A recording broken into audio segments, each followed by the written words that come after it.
Okay, so I powered everything up and had a strange thing here. If you look at here, these are the two tubes here that I measure the output current on, and I'm going for the 400 millivolts. And if you look here, this curious is like that these are not matched tubes. I'll move here to some of the other tubes.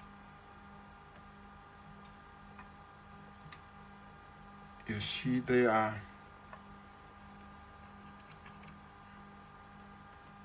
okay matched, but the last one is like it's not matched. I found out it is matched. I swapped these two tubes, and this one here kept on having the same ratings. That means that it's not the tube, it's something on the board. So what the hell is it on the board? So if you look at the schematics here, I found out there is a difference of 1.5 volts on the negative biasing. There's a difference between these two because they have a common bias, and that's why I'm running a quart of tubes. And it's relatively high impedance. It's a 220 kilo and a 220 kilo. So I should have something like 440 kilo between pin 5 and point E, which I on this one exactly have. But somehow all the rest of the tubes, they have exactly the same resistors in there, but they're measuring a little bit lower, like they're from another batch. They're still 2% they're within range, but all of them is having a different range, or having the same range besides this pair. So yeah, it should have probably been 1%, and from the same batch, then there wouldn't have been a difference. And what can I do about it? Not anything. That's just how it is. I'm not gonna change all these resistors because of this joke. That came as a surprise to me. What I'm gonna do is that I'm gonna set this tube, which is the running hottest, to the 400 millivolts, and that's the 40 milliampere. And then the other ones will run a little bit cold. That's just how it is. Now I put some signal on here. I have my Bang & Olufsen here. So I should have a 1 kilohertz. And I have a 1 kilohertz on both channels now. And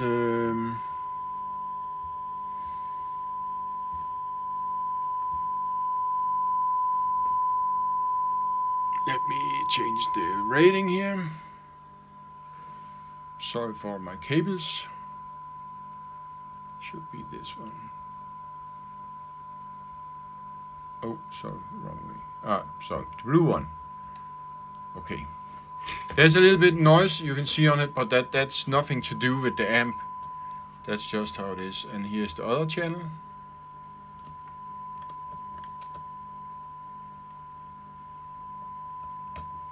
One channel and the other channel. So now everything looks nice. I'm happy with it. Now let's go to, I'll go low.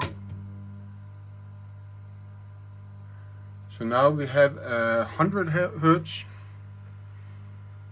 That's probably something it doesn't like. Oops. It's doing okay. And the other channel.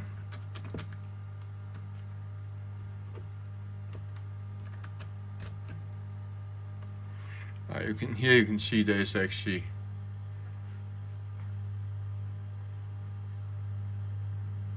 this channel is not absolutely crazy about running running that frequency, but yeah, I wouldn't expect that from a guitar anyway.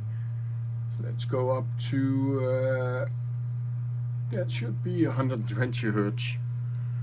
Let's see how the two channels are behaving.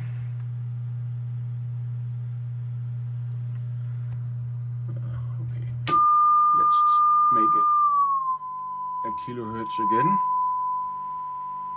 I just wanna something else you can see here. The amp is not this one channel and the other channel. Let's see, that should be like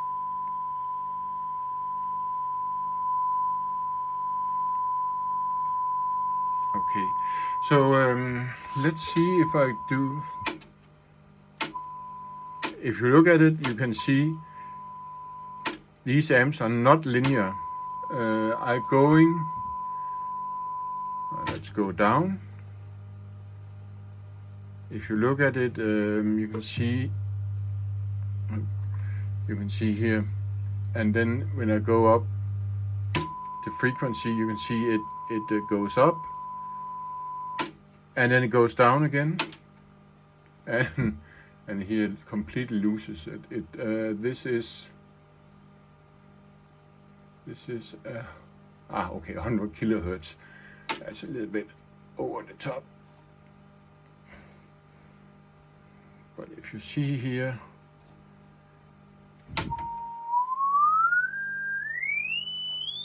you can see here it's quite easy to see that it is flattening out. So it's not a linear amp, but I wouldn't have expected that anyway. It's a guitar amp, so but here we could see it easily. So everything is working. There is this curious thing about the biasing. You would never have seen this unless I had put in this resistor. You'll just have bought a pair of tubes from Mesa Boogie having the correct rating, and it wouldn't have worked anyway. This way, at least there's a chance that something can survive here for years. The last check for the rest of them.